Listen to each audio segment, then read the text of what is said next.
All right, so we're here to talk about the documentary, why we're doing it. I'm Russ. I'm with DEFCON, 15 years, been on staff, retired a few years ago. You see how well that worked.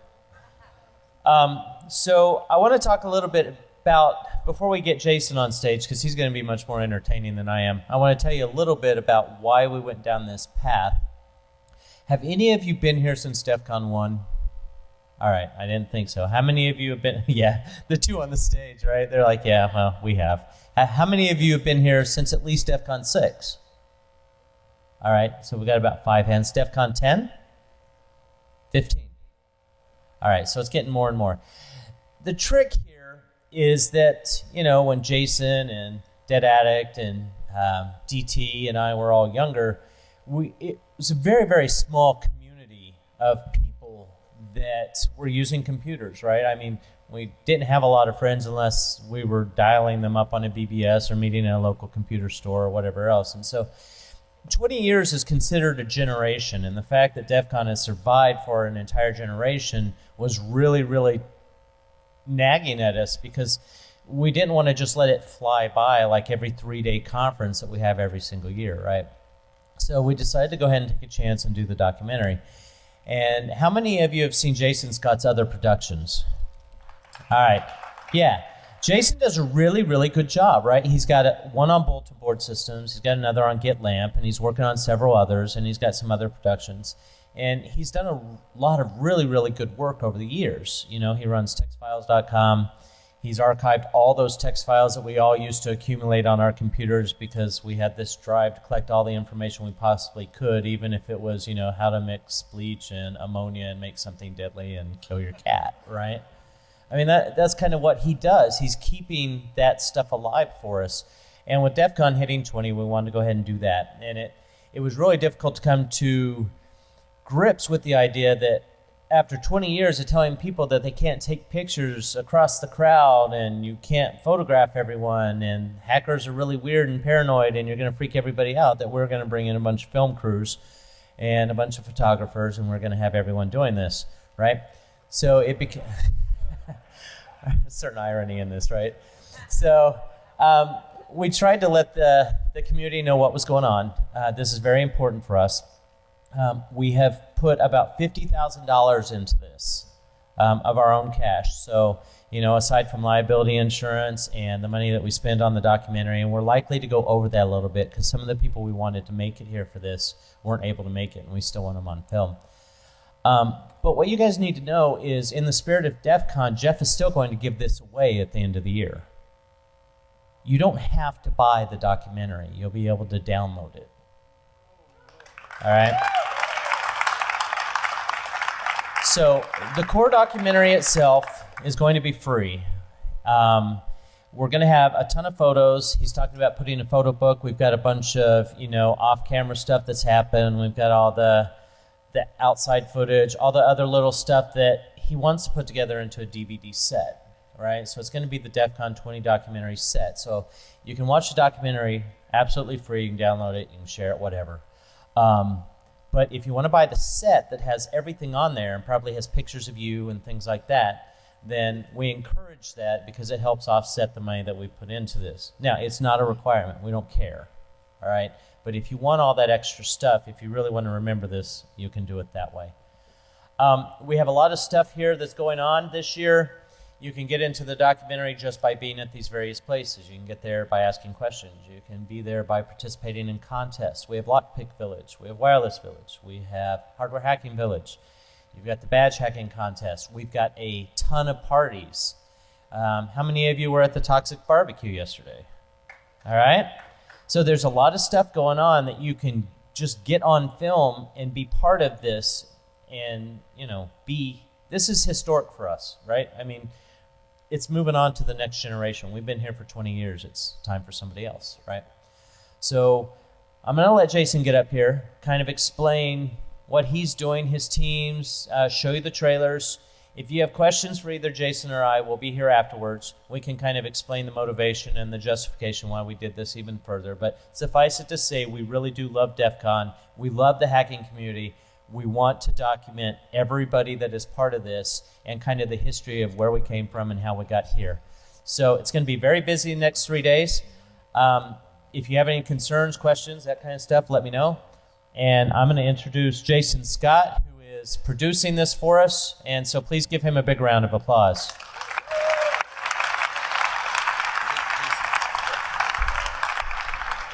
Okay, so this is the only good time, actually, at this entire con you're going to see me without this vest. So, thought I'd jazz up a little bit. Yeah, work it, work it. Blue steel. Okay, so yes, I make documentaries. I originally was just collecting text files when I was a kid. Then I moved into realizing that these files and these printouts and everything else were simply the bones, and we were losing the sinew and the muscle, and why did those bones love, and what happened, and where it was going. So I did these documentaries, like BBS the documentary. Now, the people who haven't seen those films might not know how entirely over-engineered they are. The BBS documentary had 205 interviews and took 5 years. The text adventure documentary, which on those 3 words alone should sell you, it's a text adventure movie in high definition. Anyway, so that one only had 80 interviews. And so I basically always approach these things for engineering. So when Russ... I'm about to play something. I have some very important footage right here for the... Right there. So I can't work with your thing. Anyway, so I've been basically filming all these. That's the trailer. Thank you. Yes, thank you.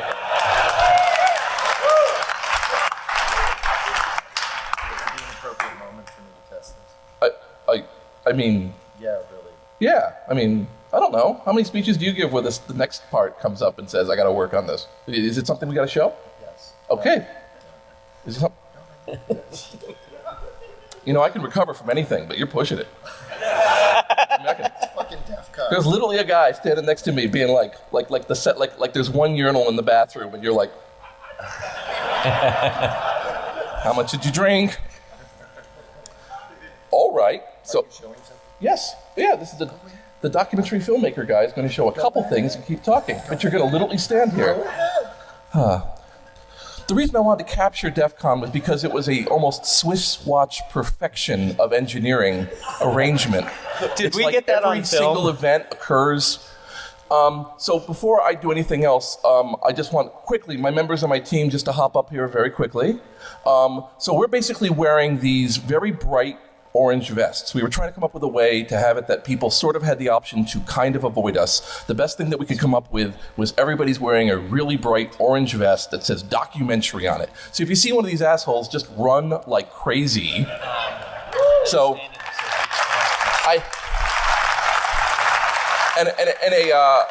a quick shout out to Missing Brothers, team Breaking Bald, Rick and Steve, who are following Jeff right now because Jeff is like the fucking unicorn. So if you catch him, you get 3 wishes. That's actually in the program. Anyway, so yes, so thanks guys. So they'll be around and they're gonna film me right now. All right, so let me just show you the original trailer that's already up on YouTube, and I'll make it public right now.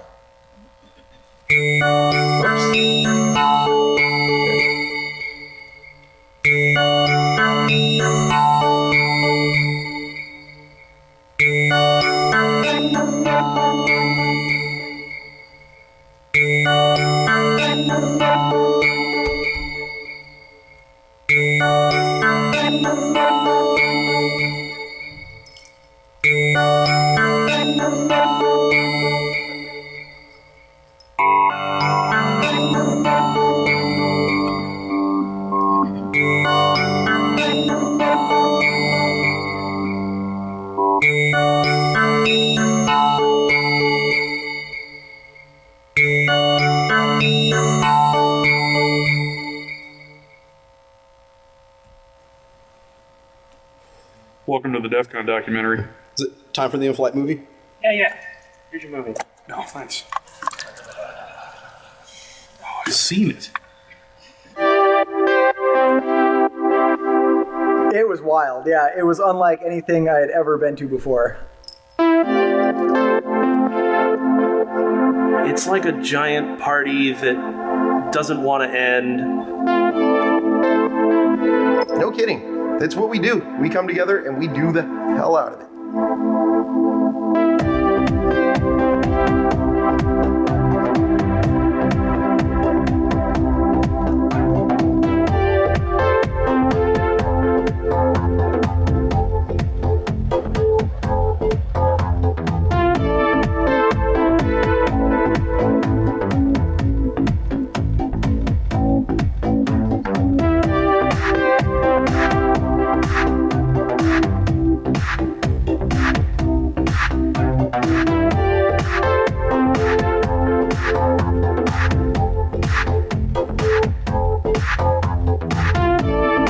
Give it up for Bad Kitty.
So just that we give up the footage as quickly as possible. One of the things they wanted was they were like, so are you going to jazz this thing up? So I just wanted to very quickly show you. We have not, I did this last night. This is from footage we have actually shot here already.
Rule number 1, follow the 3-2-1 rule daily.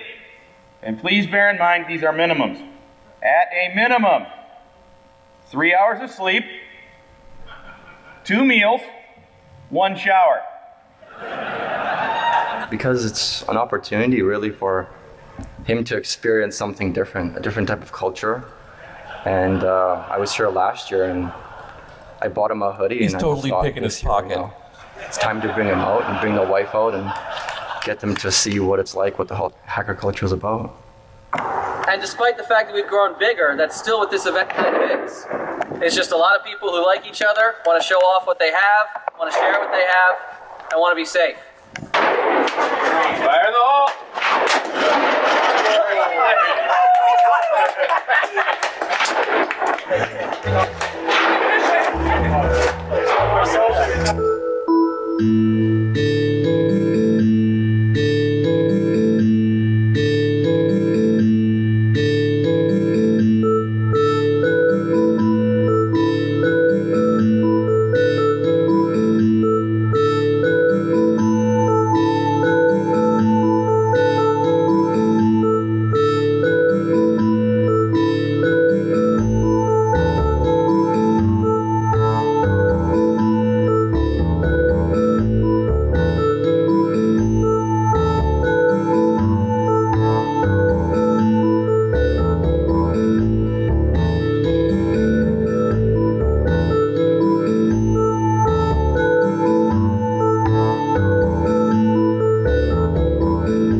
So that's actually true. Again, so like I said, we've really over-engineered this thing. I've got 3 separate teams currently filming pretty much simultaneously. I'm doing interviews, sit-down interviews. We, of course, are not omniscient, so if there's people out there who have, what I really want, the one thing I'm really worried about us not having is if one of you guys have made a hotel room that would make the ghost in the shell shit its pants, I would love to see that. We're just otherwise never going to know. So if anybody out there has like a hotel room or past a hotel room where you felt like there should have been a smoke machine, then let us know, because we'd love to get that. We've also been kind of handing out portable cameras to a number of key people to catch things, some of which I'm sure will primarily be scrotums. But once we edit out the scrotums, the real plan is to kind of keep the most of the non-scrotum stuff going on. As Russ... There's a scrotum reel. There's always a scrotum reel. Blooper reel, scrotum reel. Make sure you click on the right one.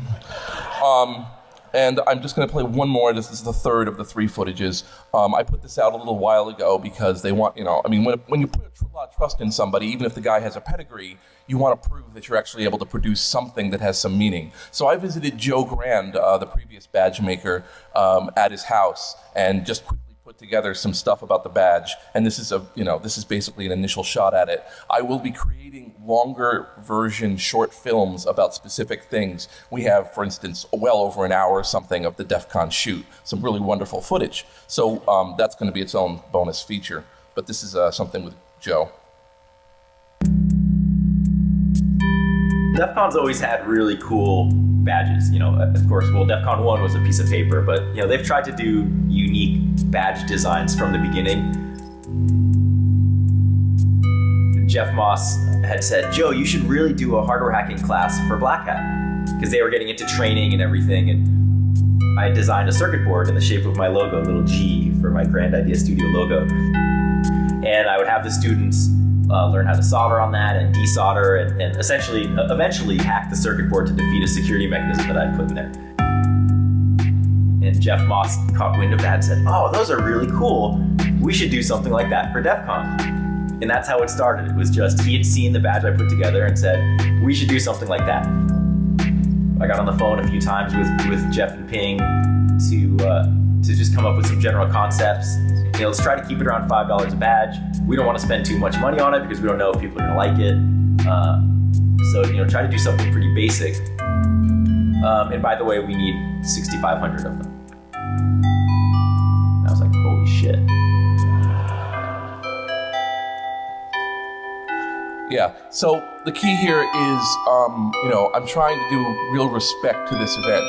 For the last 2 months, I have basically been traveling. I've been to 8 cities, and I've interviewed 45 people, primarily organizers and goons, because here they're just totally not going to be able to spend time with me. We've really tried to get as many people from the past as possible. There's still some on my list, and we're going to basically end up with probably something like 200 hours of footage by the end of this weekend. And then I've got to turn that into a movie. I'm not worried about getting some cool footage. We've already got some pretty cool footage. And the con just started, so I'm not too worried about that. I will address the one thing. I really, really appreciate the trust they're putting in me, because this is a 180 on the policy of DEFCON. I mean, Russ touched on it, but it is a 180, right, of having a crew. And not just a crew, a sanctioned all-access goon badge crew that's going to walk through everything. And I just want to make it clear, Jeff and Russ get final cut approval, right? I mean, maybe that might cause a little bit of editorial restriction, but I'm here for the con. I'm here to do the con right. I don't want anybody putting their head in their hands after seeing this film. I want them to make 5 billion MP4s and send them to other people and replace the startup sound with this thing and just do that, you know? Force their kids. Well, a lot of people use the BBS documentary as both an indoctrination and nostalgia tool. So they say, you know, I've actually had people tell me that the person they were married to said, oh, now I get it. And so, you know, if you really, you know, like, what's your reaction? Do you want happiness? I want the person who's next to you that you made watch this go, oh, now I get it. Yeah, you really got to get there on Tuesday, don't you? Now, work is probably not going to go, oh, now we get it. They're going to go, oh, now we get it. Anyway, so that's really kind of where I'm going about it. So we're basically shooting constantly. That's the reason you're seeing me on the Segway now. Now you know why you're seeing me on the Segway, to get around to get these shots. If somebody has a story they really want us to know, please walk up to one of the people who's wearing the vest. Let us know about a story that's going on. We're aiming for events. We're aiming for things that are going on. And, you know, we're just trying to capture it. We're not going to get everything. DEFCON is just too fucking big. I mean, it is a huge event. Having now spent time on the back end watching them put things together, A, the miracle it ever happens at all, but B, the fact that everyone is driven to make this happen and put everything in. I mean, the fact that there's a rogue cell in this building with badges that are phones that can call other badges. You don't get that shit at CES or down the block. You know, I mean, that's pretty amazing. So yeah, I mean, my hope is, you know, I mean, some people will see things like the guy with his kid and giggle. Other people will be touched, but everyone will go, yeah, I see. Okay, that makes sense why he brought the kid here. I mean, you know, bright lights. You know, I like to leave the audience with their own stuff, and so I don't use a narrator, and I don't use, you know, I don't use the standard Discovery Channel approach of you can actually watch it while you're ironing and then turn away and have a fire and come back and still get the plot. I had a great chat with Joe Grand just before he took up Prototype This, and what I told him was, you realize you're not going to be filmed being an engineer, you're going to play the part of an engineer. See, nobody's playing a part here, you are what you are. Anyway, so, if you're not comfortable with what we're doing here, I'm sorry. I'm really sorry. I can't do much for you. We got to film. We're trying to make it look for the bright colored asshole. Feel free to walk up to the bright colored asshole and go, okay, we've already deleted a couple interviews from people sobering up. We will respect that, okay? We're not going to be like, no. He was a little nervous, that guy. He was like, did I? No. Anyway, so we want it to be happiness, not regret. All right, so again, everyone, filming like this, and he's right. The other thing I did want to say with that was that I am filming 3 other documentaries. The 6502 chip, the medium of tape, and the place of arcades. And each one of those has dozens of them. And I put that thing totally on hold for the past 4 months to work on this. And my Kickstarter backers, I was worried about them. And so I said, who wants to be on the crew? So most of my crew are my Kickstarter backers. So so we're gonna fly, oh, you wanna watch one of my movies? That's cool. Would you like to be worked to death making one you didn't pay for? Oh, well. All right, well, anyway, so thanks for all that. I will answer questions, and I will take suggestions. We spent a lot of time trying to capture what we think is the magic of DEFCON, but the real magic of DEFCON is we have no fucking idea what DEFCON is. So let's try to find out.